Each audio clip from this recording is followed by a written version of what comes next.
FM25 has officially been announced, and all they've told us is the release date. Now, of course, this has got a lot of FM content creators pretty stirred up with the delay and all of the things to come with FM25. But today I'm going to give you what I think as an FM player. This channel does make a fair bit of FM content, but we're far too small for me to care about content creation and whether this is going to leave me bankrupt or not, because I just don't earn any money off the channel yet. Now, on the other hand, I have been playing FM since forever, and the new game has definitely got me a little bit worried. On the dev updates in the past, we've gotten quite a bit of information as to what's going to be coming. Of course, this started all the way back from FM24. When that was released, they told us that they were working pretty hard on FM25 with the new Unity engine and everything that was going to come along with it, like the change in interface and a bit of a change to the match engine as well. Now, we're going to take a look at this announcement and what came with it. I'm going to avoid that wonderful release video because, to be honest, didn't tell us much, and if you want to check that out, you can probably just pop over to Twitter and have a look at it there or on the FM site itself. But without further ado, let's have a look at what they've actually said. So Football Manager 25 launching from 26 November, so we have a date. It has been delayed as per the previous releases. Powered by the switch to the Unity engine, FM25 is year one of the new era for football management and puts you at the heart of a deeper, more authentic football universe where only you define your destiny. FM25 console and FM25 mobile, exclusive to Netflix currently, are also set to launch day one, with FM25 Touch Nintendo Switch scheduled to release digitally on the 3rd of December. Further information on the release of FM25 Touch will follow in the coming weeks. Now, what did they actually give us here? Gameplay upgrades. FM25 is the series' biggest technical and visual advancement for a generation.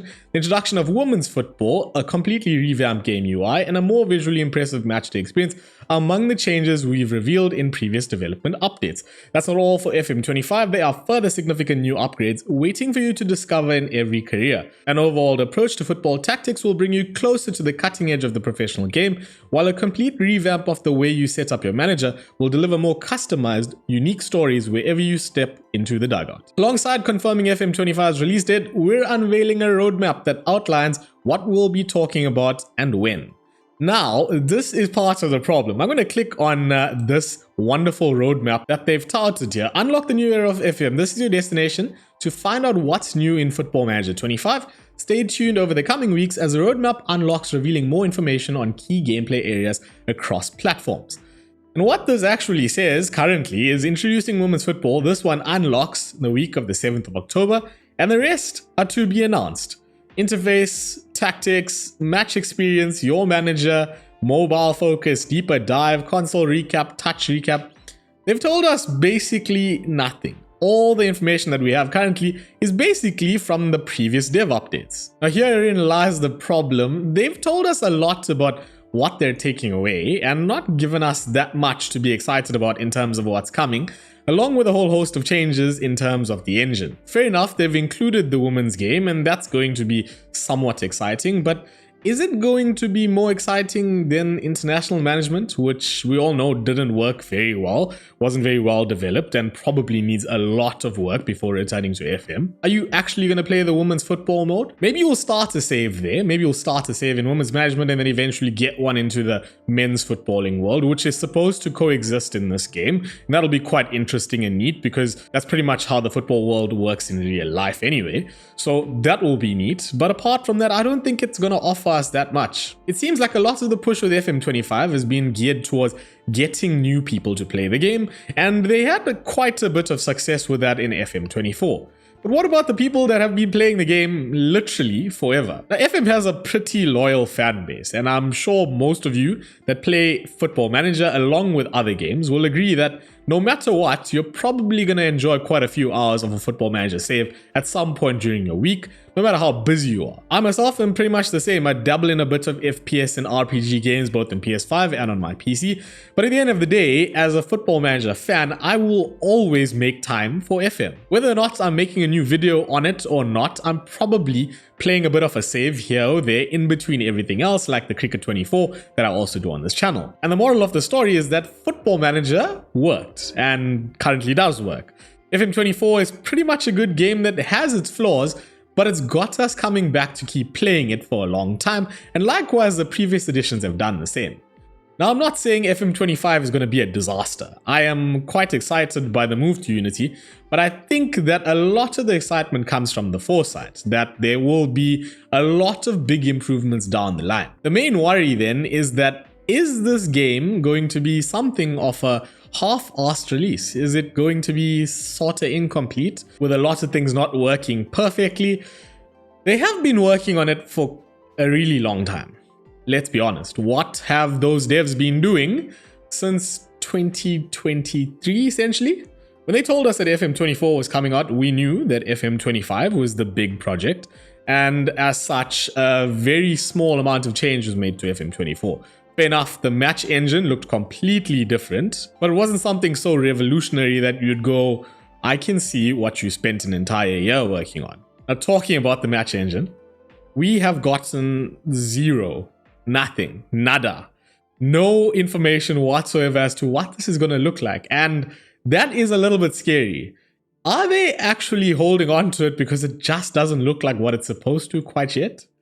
Or are they holding on to it because they're going to show it to us in the future and go, boom, you were all wired for absolutely nothing? I hope it's the latter, but I am not entirely confident based on the complete lack of information that we've got so far. Now, the new interface is also a massive thing, and I've said previously that it looks like the game's being dumbed down a bit in order to, I would think, attract new players.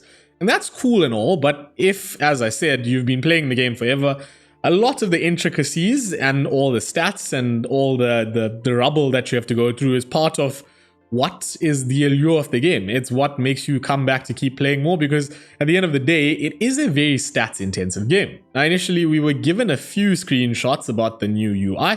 Let's have a look at Steam to see the new screenshots that have been released now. So first up, we have the club selection screen, and to be honest, this looks a lot better than what we currently have, which is quite bland. Now, they've made this look fairly professional, but at the same time very up-to-date and modern. And there seems to be a bunch of things on screen that are quite neat. Of course, with the Premier League licenses included, we've got all the club badges already included and player faces that we can see here as well. They do include some information on past winners, notable rivalries, and a few other things, along with the ability to switch up from men's to women's football. For some reason, only the Premier League is highlighted, with the rest of them being blurred out. I'm assuming that has something to do with licenses and them acquiring the licenses for the Sky Bet leagues and for the Vanarama National Leagues.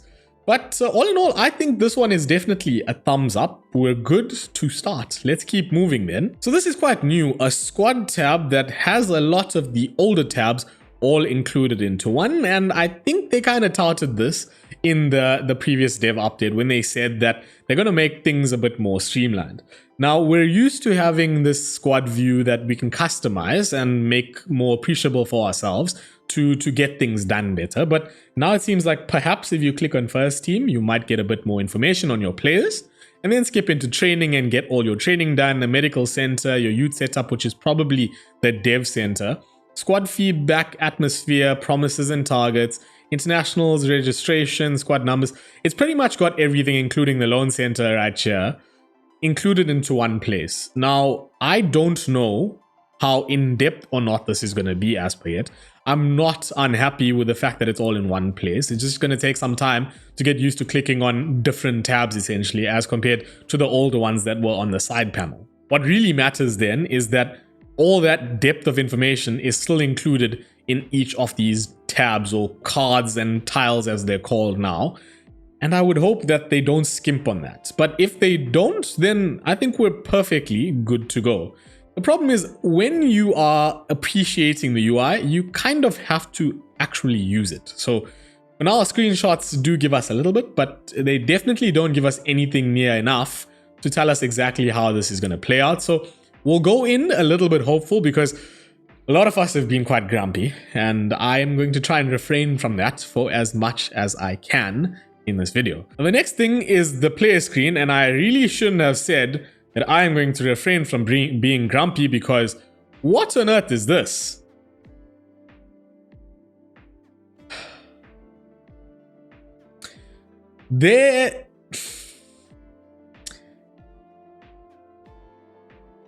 This looks like a mobile game. This looks like they have torn apart all the important information that I would love to see on a screen and given us a bunch of very bland, basic things.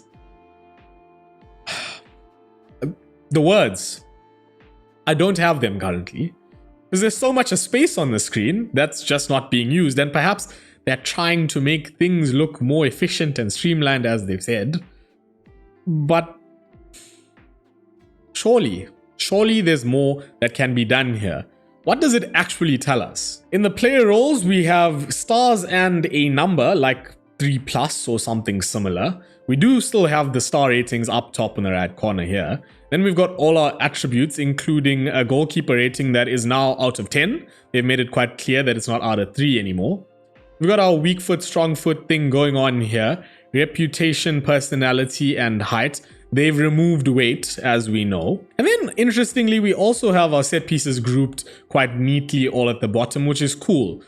But there's a lot of information lacking from the screen that most of us would have seen on the skins that we use. And to be fair, the base skin of FM24 has a lot more information on the screen than this one does at first glance. There are a bunch of other things going on down here, like traits, bands in discipline, form, happiness, fitness, and all of that will likely expand into more information when you click on it. But in trying to declutter, they might have actually just created more clutter in a different form. Previously on this screen, you could see a lot of information all at once and perhaps make more defined decisions based on seeing multiple things that you appreciate at the same time. Now, you're going to have to look at the attributes, then pop into another place and make another decision and keep popping around until eventually you find all the information you want to. This one has got me a little bit arsed because I am not particularly happy about exactly what this looks like. Now, when I do use it for the first time, I'll probably think a little bit different based on how it plays out. But again, not exactly excited about this. So the female football card looks pretty much the same. This one's for Fran Kirby, an excellent footballer and rightly so, rated very highly. Don't lose your mind. This is not a rating that is universal. So this exists only within the women's game. She's rated amongst her peers, and likewise the same for the male game. So this is not suggesting that she's going to be better than all the male players in the game. I think the staff ratings do carry across, but the player ratings definitely are individualized to their gender. Apart from that, this card doesn't tell us too much more. We've seen pretty much everything else as I can tell. Except one thing I've actually missed, that in the player roles here, we have a channel forward. So a new player role up front. That's going to be interesting to see exactly what these are in depth when it releases, exactly what the game tells us they can and cannot do. So cool, another player role. Hopefully we'll see a lot more. And then the last one is for Evan Ferguson, the lad that has gone missing after his injury, but whatever, his card looks pretty much the same. There isn't exactly anything else that I am noticing here, but all in all, the screenshots look a little bit decent, but a little bit problematic at the same time. So what do I exactly make of the whole situation? So there's a lot of things that the Sports Interactive team could have spent their time on developing, like the youth intake system and perhaps a whole overhaul of youth development. Things like tactics and including more presets or off the ball and on the ball tactics and more fluidity in getting creative with your tactics. These are things that we all probably want to see. Now, of course, there was that 25th of September leak showing us the all new in possession roles and all new out of possession roles, but that is not exactly official and it hasn't come from the lads themselves at Sports Interactive. In terms of official feature releases, up until now, all I've been told is what's being removed, and all I can see now from the player screen is how things look less intuitive. It does look cleaner, I'll give it that, but beyond that, it just looks like it's going to make my life a little bit more difficult. Of course, I will get used to it eventually if it does remain exactly like this. But there's not exactly a lot for me to be excited about right now. And the biggest thing that could change that is if we do get some information on the match engine. If we don't, it's going to be quite worrying because that would make me believe that there's something going astray there. If match engine footage is not released and in top shape, we're probably all going to be quite worried and quite irritated that they've spent so long developing it. All for it to be pretty much FM24 for mobile. Now, no, I am not expecting EAFC level graphics. The Unity engine is likely going to give us something better than what we currently have, and down the line, I would expect to see significant improvements. But if it looks exactly the same as FM24 or very similar without us really being able to tell, then what exactly was the point for now? The new engine does, of course, promise a whole host of changes in terms of everything for the game and how you interact with it. So yes, great, but you've spent 2 years working on it. So we do kind of have to see something tangible. We've waited, and a lot of people didn't purchase FM24 initially because it was quite similar to FM23, and they were waiting for a big release in FM25, the big release that we were all promised. I'm gonna cross my fingers and tie my shoelaces and just wait and be a little bit hopeful that things are gonna get a little bit better and we're gonna get some information that is pretty neat and excites us all again. But until then, I'm just gonna, hold shape and be more disciplined. Now, for those of you that are gonna pre-order the game, I would say you don't know anything about the game yet. I would probably hold off until they give us more because, to be honest, I'm going to buy the game. Like, I kind of do have to. I'm gonna be making videos on it. But I think that they have to do a lot more before convincing people to buy the game. I would hope that as a last thing, we don't have to start skinning the game right from the get-go to really enjoy it. It is going to be significantly different, if not harder, for our usual skin mafia, the guys that really put out the big guns to get things going again and give us skins that are going to be really nice to use. It's going to be harder because of the change in engine. So that's going to slow things down. And yeah, I don't know. I tried to be optimistic here. I promise I tried. But it's hard. And we're going to leave it at that. I will update you again when we have more news. And until then, if you share my concerns, or you don't, or you think that I am talking absolute nonsense, drop it in the comments. I look forward to seeing you in some of the other FM content that will be coming out soon in and around all of everything that's going on. There'll be some links to some other content at the end of this. Cheers, take care, laka, check you, bye.